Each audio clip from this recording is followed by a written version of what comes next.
I have vertigo. Do you know what vertigo is? It's you lose your balance. And I've had it nearly 2 years, but I have to walk with a stick. So I'm 87 years of age, but I feel sometimes as though I'm about 105. So nice to see you all. Got a big audience. Yeah, and they knew you were coming, so. Oh, they knew I was. They were coming. alerted, Oh. and still, That they would explain it. Yes. We had a small discussion with the audience. We weren't sure whether you would be called Sir John Cleese or whether you had any nobility endowed upon you. No, I was asked at one point if I wanted to become a lord. Ooh. To be Lord Cleese and to sit in the House of Lords.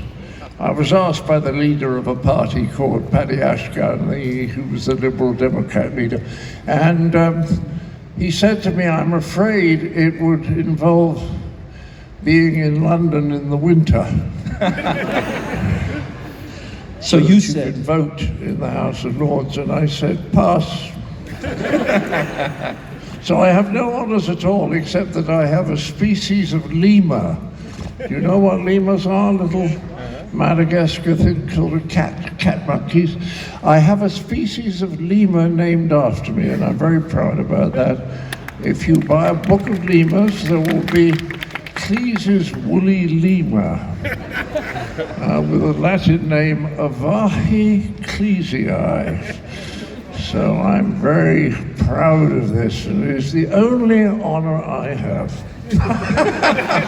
And I'm very proud of that too, because I come from such a hopeless, corrupt country that I would not accept any honor. But if there's any Dutch honors going, I'll be very happy to have a couple. If anybody has any Dutch honors lying around, we'll happily share them. Well, I'll buy them. I'll buy them. I think we should be able to buy honors, because we certainly can buy them in England. Most of the people in the House of Lords are donors to the Conservative Party, of course.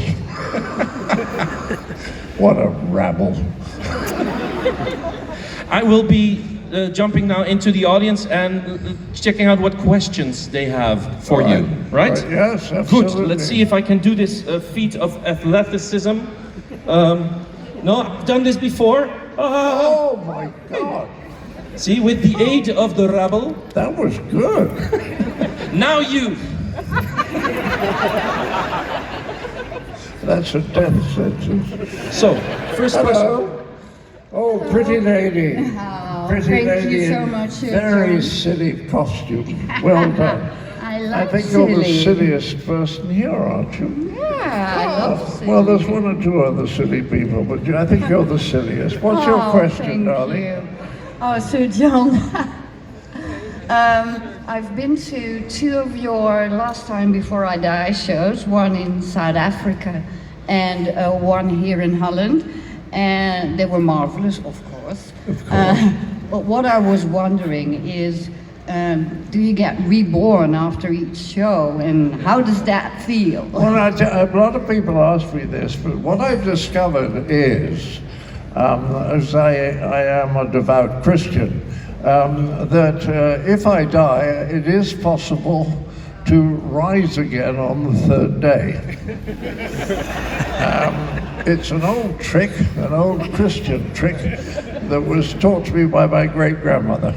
So any time I die, then 3 days later, I'm still up to do another show. Okay? Hello? Right in front of you. Hello, Sir John Cleese. Hello. I very admire you to be here. What was your experience with Monty Python's Fawlty Towers, and what was Brunello's skills kind of example for you?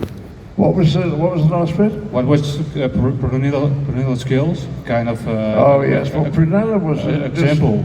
She was an extraordinary actress. This is for those of you who know Fawlty Towers. And what will surprise you is she was 10 years older than I was. She was a star when I was still a student. But when I watch clips, I just think you don't get any better than this. So far as Monty Python was, well, I got this this small group of helpers together, on one occasion, assistants, you know, who sort of fed me the straight lines and I was the funny one. But they've all disappeared since, as you know, because they had almost no talent at all. I was happy to sort of carry them for a few years because they were perfectly nice people, just not terribly funny. But anyway, they've gone off with the single exception of Mr. Michael Palin, who was left the world of comedy, and I've just seen someone down there with chips in his nose. So. But Mr. Palin has gone off to make, have you ever seen them, his travel programs? Yes. Yeah, aren't they boring? Oh, I've never seen anything so arse-achingly boring as those programs. He's out there with someone and he says, well, where do you live? And the man said, I live over there. And he said, oh, that's a nice house. He said, oh, do you think it's? Oh, I think it's a nice house. It's the nicest house I can see. He said, would you come and have a look at it? Oh, yes, certainly. Wow, what a nice house this is. And they call it television. Anyway, most of them are dead now. You know that, don't you? Yes. Chapman's dead. Jones is dead. Erik claims that he has recovered from pancreatic cancer. Well, we'll see about that.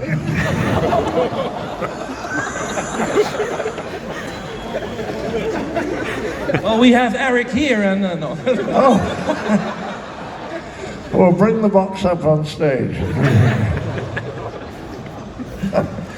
Yes, sir. Oh, hello. Hello. Sorry, I had to write my question down because I... Well, then it's not allowed. I don't do questions. I'm very sorry. You'll have to find someone else to ask a question. I'm sorry, but I tend to jibber-jabber when I'm nervous. Oh, are you nervous? Oh, good. She's nervous. Boo! I love the power. You've often balanced absurd humor with very sharp intelligence. Do you think great comedy comes more from logic pushed to extremes or breaking logic entirely? Oh, that's a bit complicated, I think. But you're right, it is about breaking logic of a certain kind. And that is why, and I'm being quite honest, why the very best comedians tend to be a great deal more intelligent than the best politicians. Have you noticed? You watch people like Stephen Colbert, you know, and you just realize they're always smarter than the people that they're actually interviewing, you know. But yes, I like lots of different types of humor. I sometimes like what I call observational humor, which is much subtler and depends on observation of character. And then I like the ridiculous humor of Monty Python, where you interview a pool of oil on a chair. Do you remember that sort of thing? But I also love what I call traditional English farce. Do you know Fawlty Towers? Well, that's traditional English farce, and I love that because it always starts off with someone having something to hide. It's usually a man. Traditionally, it's a man. He's got something to hide, and then he has to spend the whole of the 2 hours that follows trying to keep it hidden, and it keeps slipping out. And what I love about it all is his choices become worse and worse. Because there's a wonderful book, do you know it, called Emotional Intelligence by Daniel Goleman. And he's got a phrase in it which I adore, and it is, stress makes you stupid. So the more stressed the main character becomes, the stupider his choices become, and the deeper he gets stuck in the shit. Do you see what I mean? And so there's all these different types of humor, and I kind of like them all, which makes me different, because you will find there are some people who don't like humor at all. They're called woke people.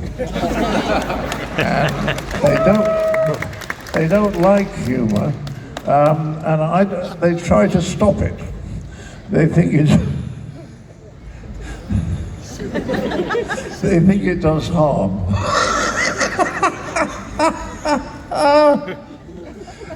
So funny. Have you heard about what is it called? Microaggressions? You know about this? Yes. They say there's certain microaggressions, like people pronouncing your name wrongly. This is regarded as an aggressive act, right? But it's not very harmful because my name is John Cleese. And I've been going to America for 60 years where they call me John Cleese. So they're mispronouncing my name, but I've never had to go to a nursing home as a result. You know, that's the problem with the woke people, is they want to protect everyone, you know, including people who don't want to be protected. It's like the old story of the Boy Scout, and the father says, "You're late." "Well, why are you late?" And he says, "Well, I was helping an old lady across the road and it took 45 minutes. And the father says, "Well, why did it take 45 minutes? The boy says, "Well, she didn't want to go."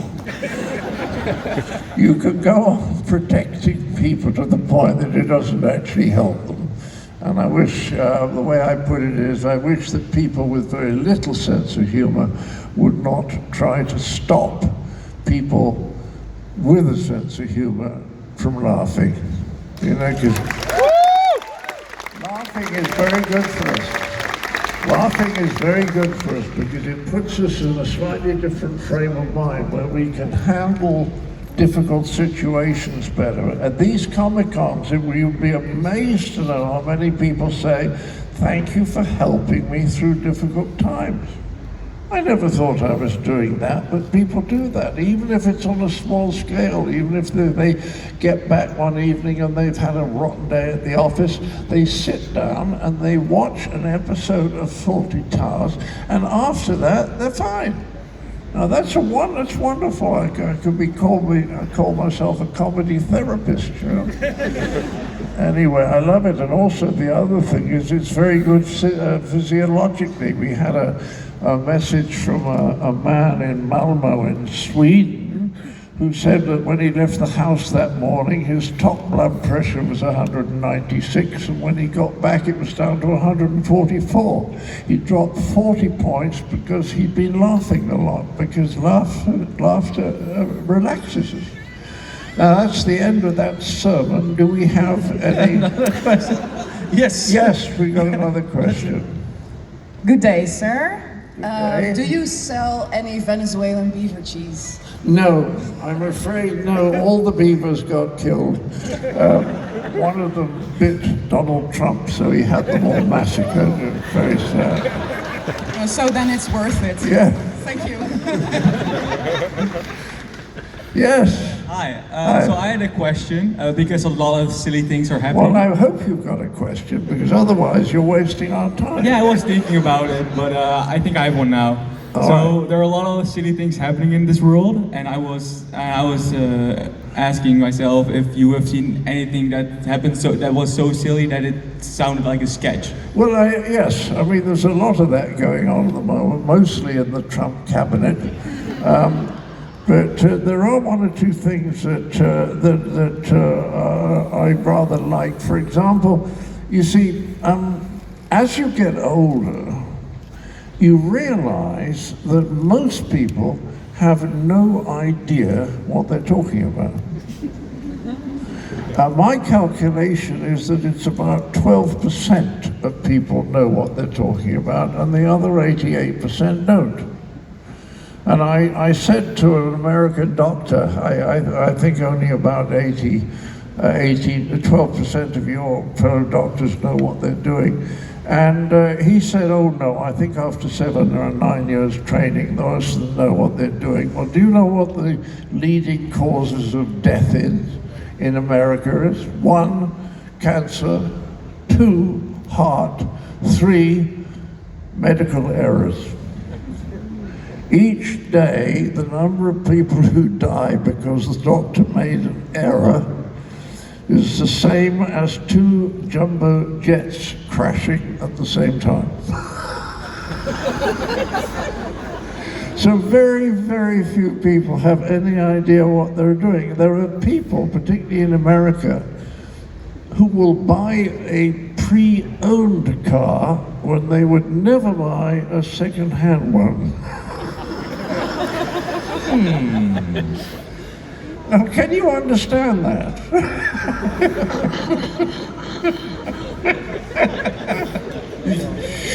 It's known as stupidity, which is always very, very funny. Like the man who walked into a bar and said, "Have you heard the latest Irish joke?" And the barman says, "I should warn you, I'm Irish myself." He says, "All right, I'll tell it slowly." Yes, we got one here. Hello. Hello. Hello.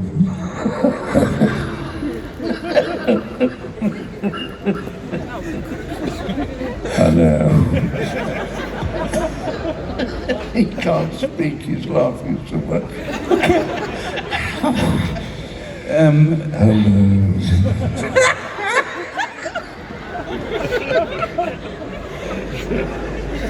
Well, I have to go now. Okay. Well, no, I didn't forget my question.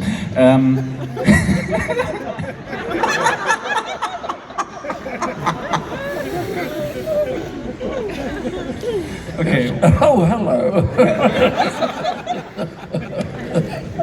Okay. Hello.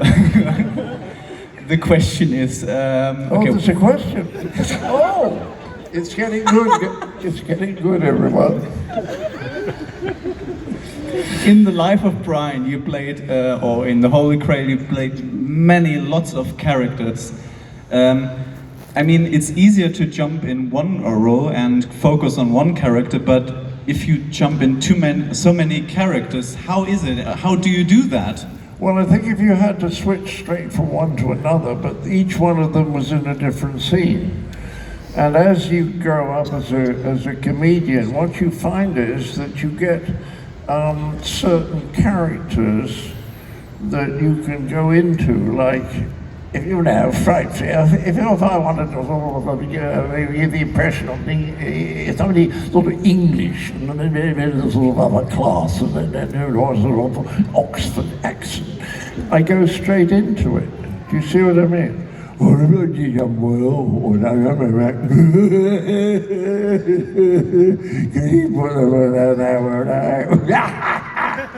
You know, I just go into a character like that, and I do, because I've done it so many times in the past, it's like putting on a hat. No, you don't get confused. No, but you might do if you had to play the 2 characters in the same scene, but you're only playing 1 character in each scene. You see what I mean? So you switch into the character, like the French trotteur. The French trotteur is how do you get this ridiculous accent? You remember? And it's very easy to go straight into it. Oh, so, I am German now. You see, it's a very interesting way of being and talking, and very precise. You can always tell a German that he is speaking English because he speaks it more correctly than the English do. So it's easy. You move from one to another. Yes, where are we? Yeah, I was going to say that we're out of time. Good. Yeah. That means I can go. Well, Because making you laugh doesn't earn me a fucking penny. You know? and every time they laugh, it becomes cheaper for them to. No, I wish I could go on, because this is the bit I enjoy. But I have to go on, and now I have to do photographs, and I have to be very charming.